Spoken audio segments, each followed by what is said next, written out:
Okay, so before we go out today, I am actually waiting for a shoe rack to go right here because I have finally cleared out the hallway and all the shoes are ready. Because it's Amazon Prime. Is it Amazon Prime or just normal? Just normal. It's actually normal delivery, so it's arriving soon. It's out for delivery.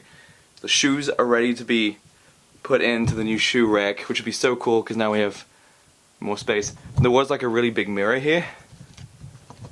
So what we're doing is we're masking it off and then we're gonna spray paint it black. Okay, now I've got to head into town because I just found the PS2 for the live stream, but like some of the cables are broken, so I need to get new cables. Hopefully they have replacement cables. Have a good one. Man, it's another beautiful day in town. Wish I could spend more time here, but I have to like just be here for like 10 minutes and then immediately leave. You know, I'm actually really looking forward to travel vlogging. I've not actually had a chance to do that yet on this channel. It'll be interesting to see how well I manage to like stick to deadlines and stuff like that, as well as, you know, being chaotically traveling everywhere, hotel rooms, and especially with summer in the city with all the parties and stuff like that. It's gonna be hard to keep up, but I'll do it. I'll do it.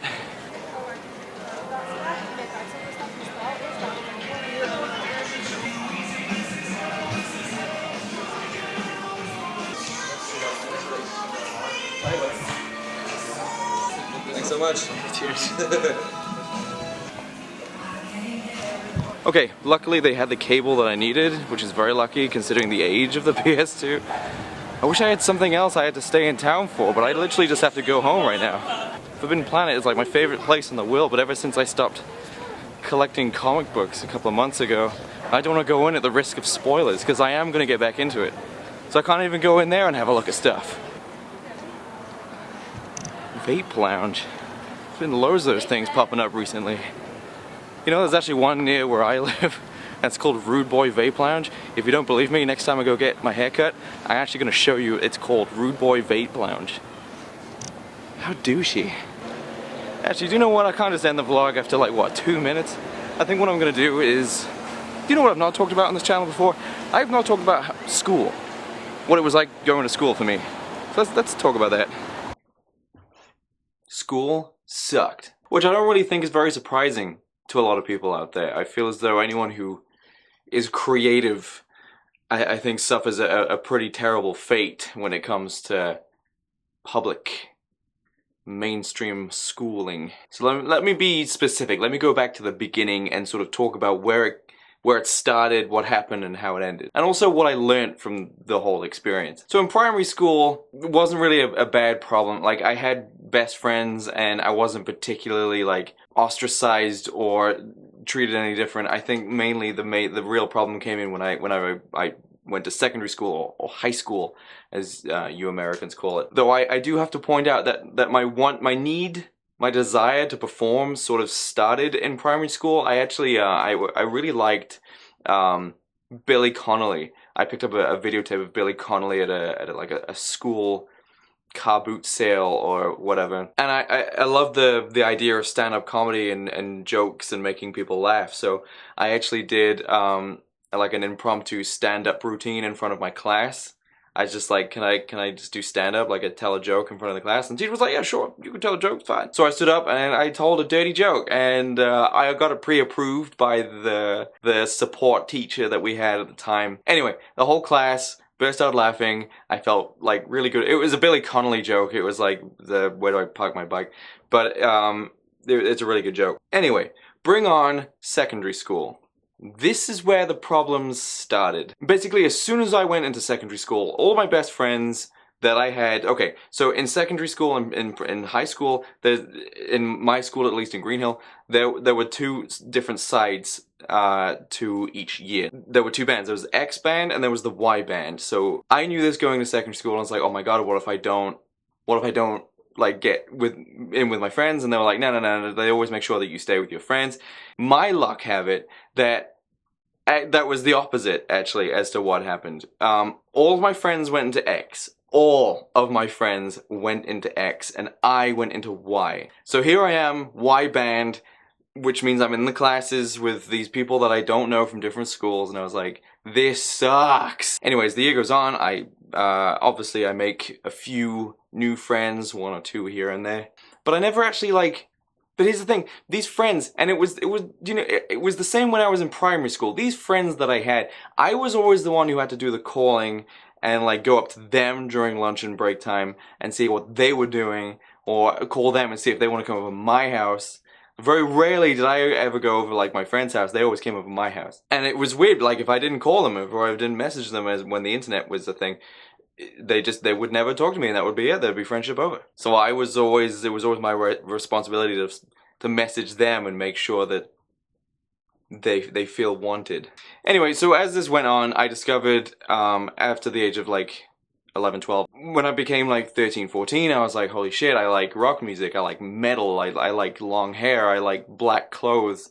I didn't really have a word for it. But I don't know, I think that's when the ostracization actually started. That's when like I felt as though things were... Because I was really getting into my guitar then and my songwriting, and I was like trying to make a band, and like I liked art, I liked painting. I don't like that anymore. But it was around here that it started. I was like, oh my god, I don't fit in with any groups. There's no people in the school that I fit in with now. And I feel as though like years went by, like a whole year, and it wasn't until the year after that I discovered there actually is like a group of outcast kids who like listen to Nirvana and wear like Nirvana t-shirts and have like long hair and ripped jeans, which was the style back then, who used to hang out in the front. And I'm like, how did no one ever like, how did I never meet any of the kids? Turns out it's because they're ex-band, so I never actually got to meet these kids. So I got talking to one of them and I was like, yeah, I just want to hang out with you guys. I want to be part of this group. I feel as though I fit in with you guys. And the guy was like, no. I can't remember the exact wording of it, but ultimately the conversation came down to, hey, can I be a part of your group? And his answer was no. Pretty much that's it summed up. So after a while I sort of worked my way in and I became part of the group, but that never actually changed any of the problems that I was originally having. Now I was being ostracized by these people. Instead of the general school, now I was being ostracized by the people that I thought I could fit in with. And I'm just gonna make this clear, I was especially ostracized by the guys in the group. And I'm talking about like the top level guys, the top of the food chain, the guys that arrange the parties and tell people where to go and have all the cool things going on in their life because everyone loves them. Yeah, they were the ones who didn't want me anywhere near them or any of their friends. They just didn't like me at all. This was actually confirmed for me, so if you're thinking this is all speculation, a couple of years ago, good, like 5 years ago now, I was talking to a girl that I actually used to go to school with, and me and her used to be friends. She was a weirdo as well, and she was actually like, yeah, they didn't like you. And I was like, well, why didn't they like me? All I ever tried to do was just like try and impress them and be like, hey, look, I can play guitar really well, and hey, let's make a band together, and you guys can party at this place I found, and let's go do this. And they were just like, no, you just shut up, Jake. And she was like, what? Well, they were jealous of you. And I was like, jealous of me? Like, and they were like, well, yeah, you were really good at guitar, and and the girls liked you, and they didn't like you. That's the reason why they didn't like you. And I was like, that sucks. Like, there were guys in my school who were liked because of these things, like, and like back in school, like there was like a few girls that I had a crush on. Like, man, I wish I could ask her out, but she's like way out of my league, and she's obviously gonna go for the popular dude, so I'll just leave it.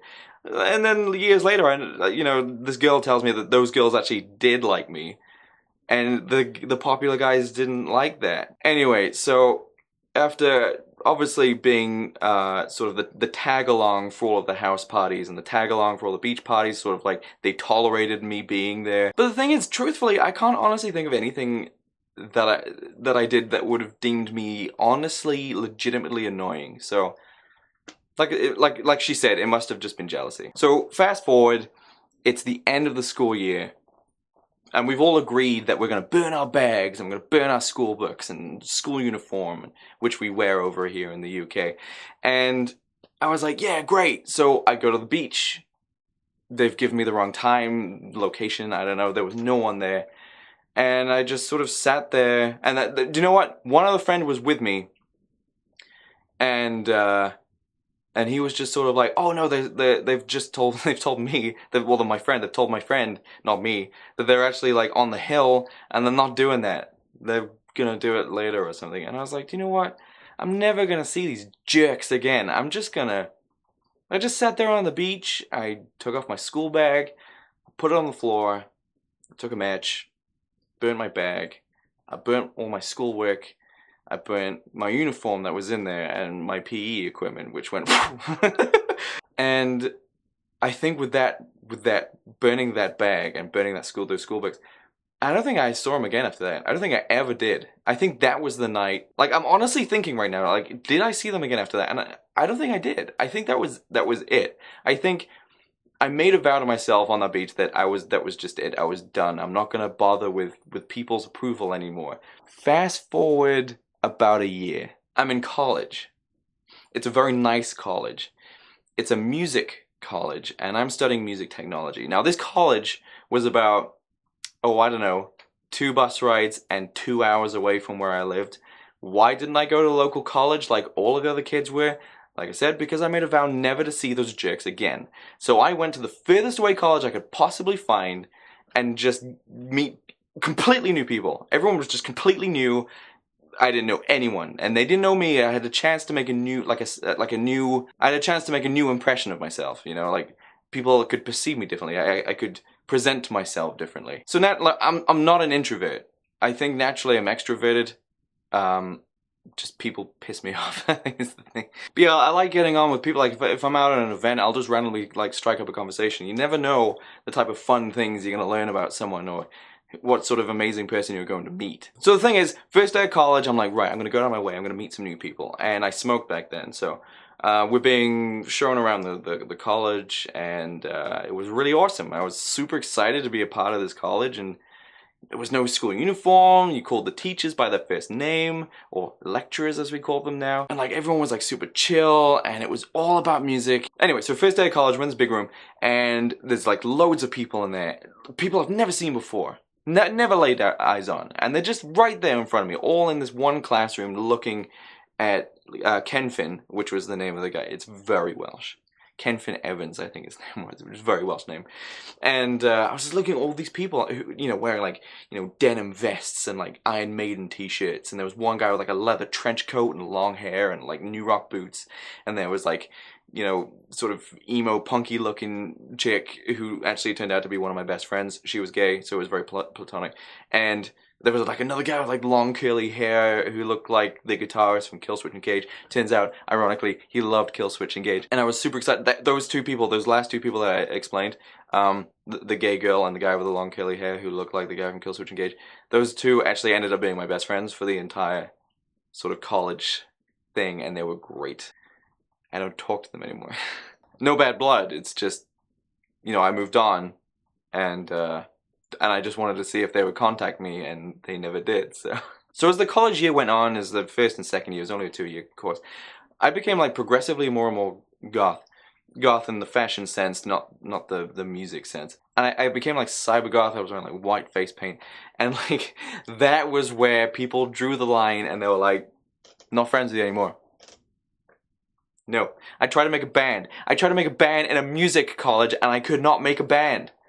No one, people just looked at me and were just like, no thanks. Don't want any of that. No thank you. In fact, I actually had some people make fun of me blatantly to my face. And I was so adamant of trying to make people like me that I wouldn't even be like, fuck you for making fun of me. I was like, okay, well, if that's what you want to say. I was like, if I could go back then, I'd just be like, Jake, don't fucking put up with their shit. Just, they're not going to approve of you. They're not. So stop trying. If they start making fun of you, just walk away. Give them a smack. Don't give them a smack. You get kicked out of college. But like, just like, fuck them. Don't keep trying to get their approval. I might do a separate video of what I would tell my teenage self. That actually might be, you know what? I'm going to do that. Anyway, so the college year goes on, and there was this one guy, and he was a weirdo as well. I think his name was like Steph or something. He was a proper weirdo. He was a Flash animator. So he was the sort of fun, sort of weird. So the general consensus with everyone around me was that I was weird and emo and people didn't like me, even though I tried to be friends with everyone and was like always like happy and stuff. Somehow they had perceived me as a sad emo. And he made a little flash animation of me. I don't think it's on the internet anymore. I haven't tried looking for it. If I can find it, I'll put it in here.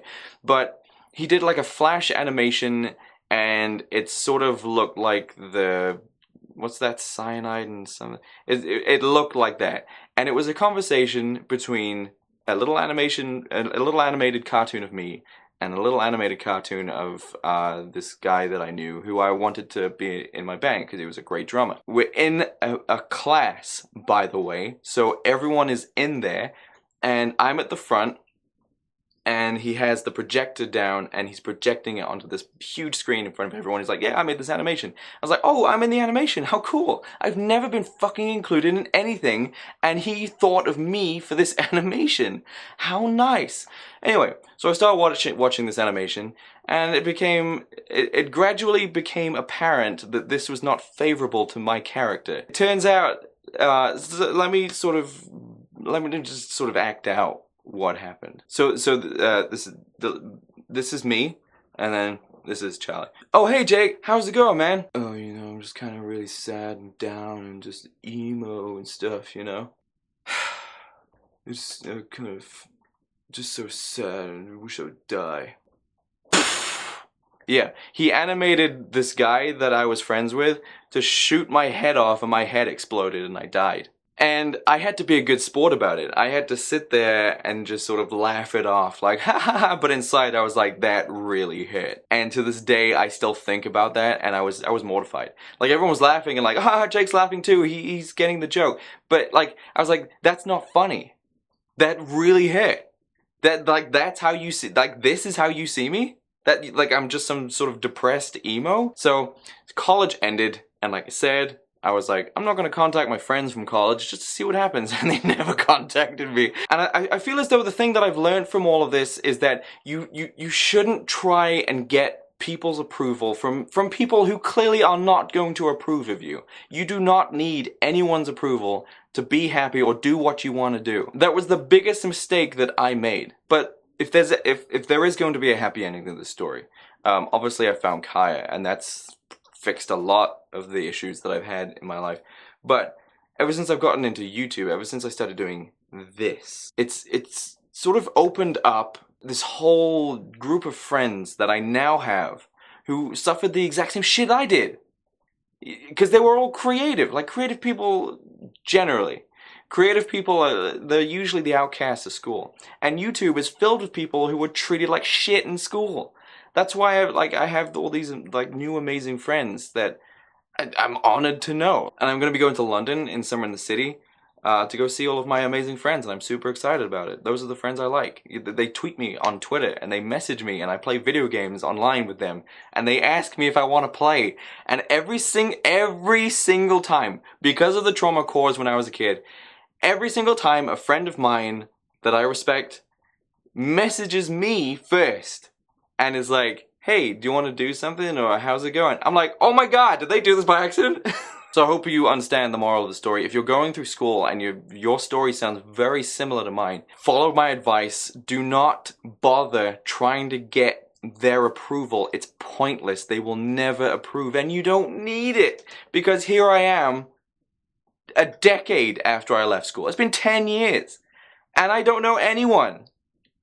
I don't know anyone from school. I know one person. I know what one person's doing. That's it. It doesn't, like, none of it matters. It's completely school's pointless. Do you think I remember what I learned in fucking biology class 2005? No? Just memorize the answers and write it down on the test. A year later, you'll forget everything you put down on that test. The knowledge that you learn, the friends that you gain, the shit that you put up with, doesn't mean anything. Doesn't matter. The only thing that matters is what you shape yourself into after you leave school. For the love of God, get good grades. I'm glad I have good grades. It gave me the ability to get, decent jobs and earn money so I could, live in a house on my own and be creative and then get this job. But do not sweat it. If people in school don't like you, fuck them. It's not because you're a dick, it's because they're a dick. They're a collective dick. Anyway, I have stuff to do. I have to go record a lot of, no, in fact, I have to live stream. Okay, so I'll see you guys in the next vlog. Hopefully you enjoyed this video, and have a good day. I guess I had an interesting day because I decided to talk about this. So I'll see you in tomorrow's vlog. Have a good day, everyone.